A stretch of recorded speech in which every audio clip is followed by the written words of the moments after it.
leave that there and take you to the New South Wales Health Minister, Brad Hazzard. Testing. Is the ABC doing strange things? Yeah. Hang up, did it? Kathleen. Hello? Do you want to fix up? Are you there, Kathleen? Apologies, we're just waiting for Brad Hazzard, the Health Minister, to get started on this news conference. Obviously, there are huge pressures occurring at the moment in relation to PCR testing in New South Wales, and it's proving very, very difficult for our residents. I've encouraged, in the strongest possible terms, the Premier of Queensland to revisit her proposition that she will change the testing arrangement for travellers into Queensland on the 1st of January. Obviously, that's still a few days away for us in New South Wales. And the rate of testing that we are doing far more than any other state or territory. And the net result of that is there are incredible pressures on our pathology laboratories, both the public ones and the private ones. I ask again of the Queensland Premier to please revisit the situation. I know she's indicated that she will revisit it on the 1st of January. That may not seem like a lot of days for her, but it is a lot of days here in New South Wales for our residents who are trying to get to Queensland on what I would refer to as tourism testing. But it's also putting enormous pressure. It's putting incredible pressure on the clinical needs of testing here in New South Wales for people who really need to know whether they are or they are not positive to the current virus. I will continue to ask the Queensland Government to bring it forward because in any one day we're getting between approximately 100 and 150,000 tests a day. And that is an enormous number of people. It could be 750,000 people who are having tests in the next few days here in New South Wales. And anything we can do, anything at all, to remove some of the pressure would be extraordinarily helpful.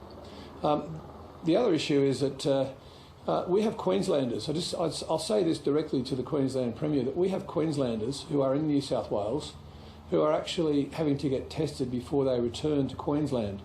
I've had reports this morning of many vehicles in queues in the Byron area yesterday who were actually bearing Queensland number plates. Clearly they have an issue as well. They can't get home unless they have a PCR test.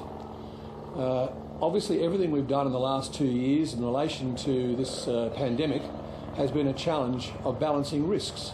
And the risks here are we have a lot of people now who are positive. We would be far better with... Is that helicopter getting in the way?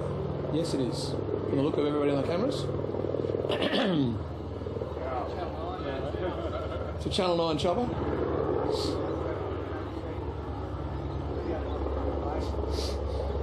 Sorry, Kathleen, if you can hear me. I can't hear anything now because we've got a Channel 9 chopper right above us.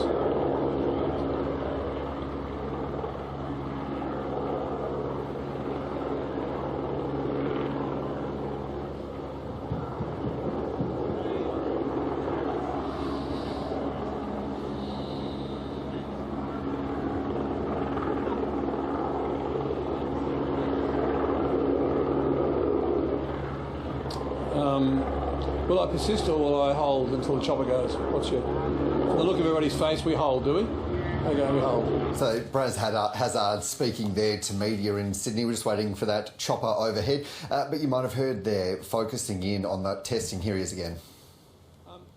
So what we're seeing now is tourism testing, which is actually putting additional pressure on an already very, very tested system here in New South Wales. I want to thank all the frontline pathology workers, the health workers in New South Wales. They continue to do an incredible job under massive pressure. But I would ask the Premier, please, the Premier of Queensland, I would ask the Premier of Queensland to please just rethink the 1 January issue. We appreciate there are issues in Queensland as well to be managed, but we believe they can be adequately managed, both for your own residents and our residents, by actually introducing rapid antigen testing, but certainly dropping the need for the PCR testing. I want to stress also that I understand New South Wales residents who have gone to Queensland are struggling to get tests in Queensland as well. They require a day 5 test, and all the evidence coming out of Queensland is many of those people are spending the first few days of their holidays simply worrying about whether or not they'll be able to get that PCR test on day 5, and many of the testing facilities in Queensland currently, as they are in New South Wales, are under pressure, but they're also shut either partially or completely, as some of our private ones are here too, because of the stress on staff and the Christmas holidays. So all in all, putting it simply, it's time that the PCR tests for tourism testing were dropped, preferably today, Premier, is my strong request to you. Politely and courteously I say this to you, we need to understand that rapid antigen tests make more sense for people who are about to cross the border. And I would also stress one final point. If it's taking up to 4 days, sometimes 5 days to get test results, it's pretty illogical to actually require those test results as people cross the border. They might have been negative on day 1 when they had their test, but they could well be positive on day 4 or day 5 when they cross the border. So on all fronts, there is no logic in continuing the PCR testing for people who are effectively bringing tourist dollars to Queensland. Questions? Kathleen, I'll just do everybody here first, if that's all right. We spoke to people in the queue yesterday in one of the queues, and all of them had valid reasons for being there, including travellers who were required, international travellers who were required to get a test on day 6 for fear of a fine. There are pregnant women sitting in the queue because hospitals are requiring them to have tests every 3 days. People waiting for surgery are required to have tests, and they're all just sitting there for hours and hours and hours. Yeah, look, let's just deal first of all with one issue, being the pregnant women who are having tests. I've asked New South Wales Health to review what is going on there. It appears that is primarily a requirement of private hospitals, not public hospitals. And I've asked the New South Wales Health Department to work with those private hospitals and try and convert them also from PCR tests to rapid antigen tests. We are now in the era, in this pandemic, of rapid antigen tests making more sense in many cases than PCR tests. And that's certainly the focus of the New South Wales Government at the present time. But what about those international travellers? International travellers. I've also raised the issue with both New South Wales Health and the Federal Government in regard to whether or not we can ease back, if not completely remove, on the testing for people coming in across our international borders. That is under consideration, as I understand it, by the Federal Government. Primarily would have to apply, of course, to all borders, not just New South Wales. I know I've discussed those issues with the Victorian Health Minister, and we're keen to see what else the Federal Government might be able to do on that front. But the primary issue for us is certainly at the moment a range of issues primarily focused on Queensland, and we will continue to work with our Queensland colleagues to try and bring about the necessary changes. Going further to the pregnant women, yeah. We're hearing reports of nursing homes as well, people waiting for up to 5 days. Is the rapid antigen test something that's likely to be brought in for them as well? Rapid antigen tests are absolutely the way forward. Most people in aged care facilities, which of course are under the control of the Federal Government, are actually already well and truly vaccinated and quite possibly boosted. So the logic of requiring PCR tests there may also be seriously under challenge. We need to look seriously, very seriously, at all these various pressures on PCR testing in our laboratories. New South Wales by far does the most PCR testing in the country by a long shot.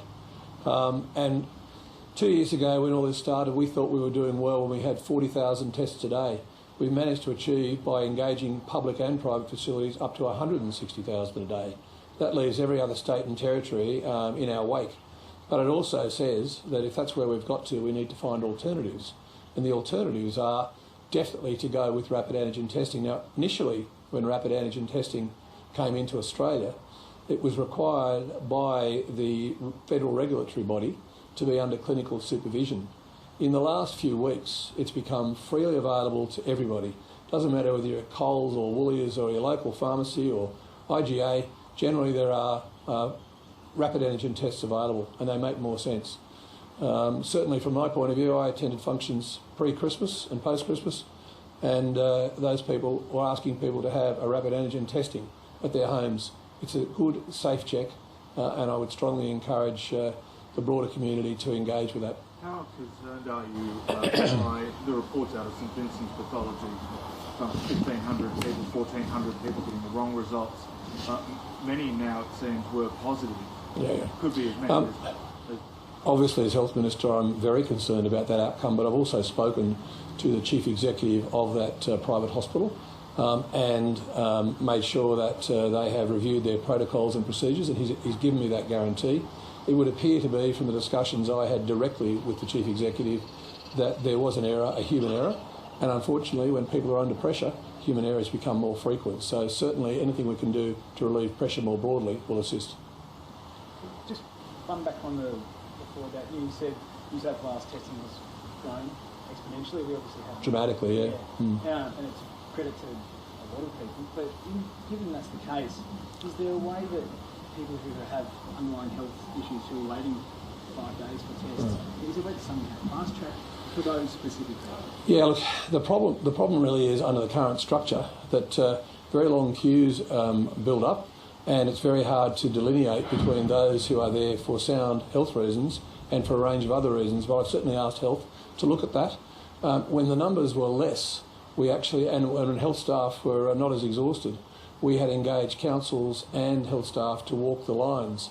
And this is some months ago now, but it really has reached the stage where the staff are exhausted. There just aren't the capacity anymore to have additional staff walking down those lines and asking the questions that need to be asked, particularly when some of those queues are 3 and 4 kilometres long.